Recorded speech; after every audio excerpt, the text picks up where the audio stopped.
வேண்டுகோள் உண்டு. தாங்கள் சிரத்தை விடுத்து என் விண்ணப்பத்திற்கு செவிசாய்க்க வேண்டும்.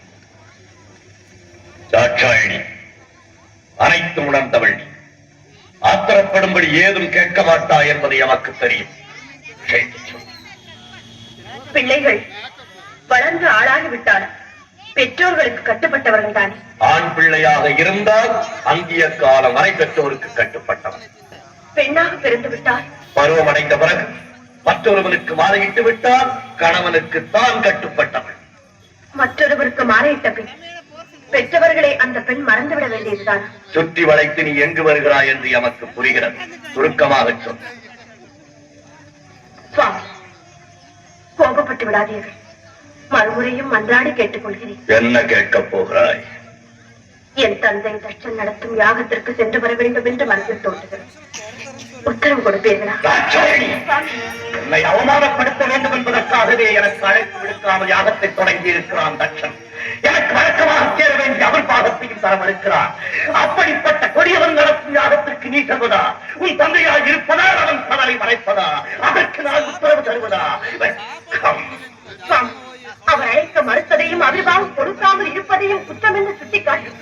உங்களையும் வரவேற்று யாகத்தை முடியுங்கள் என்ற அறிவுரை கூறத்தான் போன்றேன். அறிவு தட்சனுக்கு ஏராளம், அதைவிட ஆணவம் ஏராளம் ஏராளம். அந்த ஆணவத்தை அகற்றி நல்லறிவு புகட்டத்தான் நான் போகிறேன். உன்னால் முடியாது. ஏன் முடியாது? அவன் அழியும் காலம் வந்து விட்டது. அதை தடுத்து நான் நிறுத்துகிறேன். நடக்காது. ஏன் நடக்காது? அவன் விதி முடிந்து விட்டது. அந்த விதியை என் மதியால் வெல்லுகிறேன். வேதையே அவமானப்பட்டு திரும்ப போகிறாய்.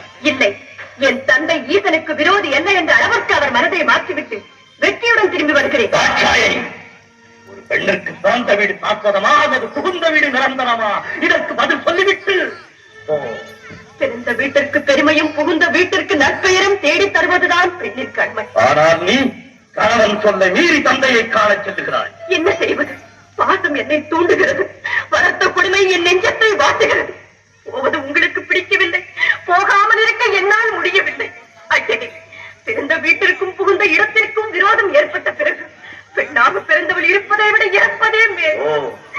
தந்தையின் பாசம் என்னையும் மீறும் அளவுக்கு வந்து விட்டது. தவறுதான், என்னை மன்னியுங்கள். சென்று வர உத்தரவிடுங்கள். விதி உன்னிடமும் விளையாடுகிறது. சரி, சாமி, போய் வா என்று சொல்லுங்களே. இறைவா, பிரபு, பரம்பொருளே. எங்கு வந்தாய்? எதற்காக வந்தாய்? எந்த முகத்தோடு என்னை பார்க்க வந்தாய்? ஐயனே, என்னை மன்னித்து விடுங்கள். பெண் புத்தி பின் புத்தி என்ற சொல்லுக்கு இலக்கணம் கண்டுவிட்டேன். பாசத்திற்காக சென்று பலனை அனுபவித்து விட்டேன். போதும், நான் பட்டது அனைத்தும் மறந்து அடியாரை ஏற்றுக்கொள்ளுங்கள். உன்னை இனி நான் ஏற்றுக்கொள்வதா? யார் நீ? நான் யார் என்பதை கூடவா மறந்து விட்டீர்கள்? நினைத்தாலும் நினைவிற்கு வரவில்லை. உங்களையே சதம் என்று நம்பி வந்திருக்கும் என்னை சோதித்து விடாதீர்கள். ஏற்றுக்கொள்ளுங்கள். என் சொல்லை மீறி என் வாயிற்படியை கடந்த போதே என் மனைவி இறந்து விட்டாள். என் பரம எதிரி தட்சணி மகள் தாட்சாயணி தான் இப்போது வந்திருக்கிறார். இல்லை இல்லை, இது ஒரு முறை என்னை தட்சன் மகள் என்று சொல்லாதீர்கள். அவர் எனக்கு தந்தையும் அல்ல, நான் அவருக்கு மகளும் அல்ல என்று ஊரடிய சொல்லிவிட்டு அவர் யாகவும் முடியாமல் போகட்டும் என்று சபித்து விட்டு வந்தேன். உன் சாபமானி ஒன்றும் செய்யாது. என்னால் ஏவப்பட்டிருக்கும் வீரபத்ரன் இந்நேரம் தட்சனை பழிவாங்கி யாகத்தையும் அழித்திருப்பான். எப்படியோ தொலையட்டும். என்னை பொறுத்தவரை தவறை உணர்ந்து விட்டேன். மன்னித்தேன் என்று ஒரு வார்த்தை சொல்லுங்கள். மனதால், வாக்கால், காயத்தால், முக்காலும் உனக்கு மன்னிப்பே கிடையாது. போக மாட்டேன். உயிரை விட்டாலும் உங்கள் திருவடிகளில் விடுவேனே தவிர இந்த இடத்தை விட்டு ஒரு கணமும் என்னால் பிரிந்திருக்க முடியாது. கிடையாது.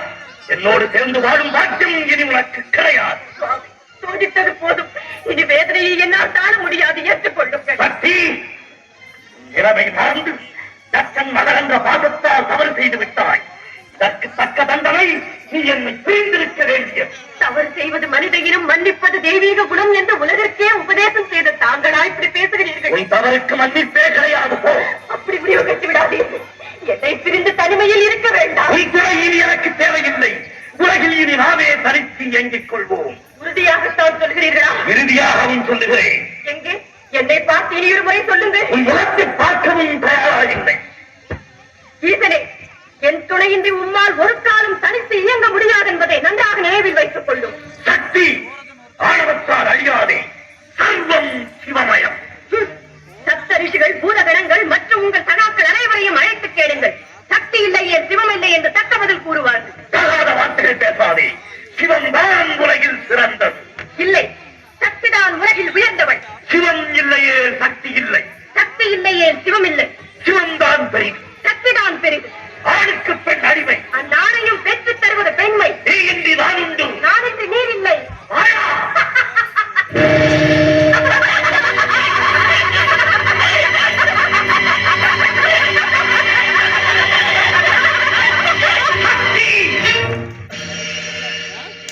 பரமனே, அறிந்தும் அறியாதவர் போல் எதற்காக இந்த நாடகம் ஆடி?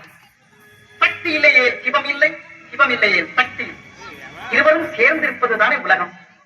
இனம் தணிந்து சிவசக்தி சமேதராய் காட்சியளி.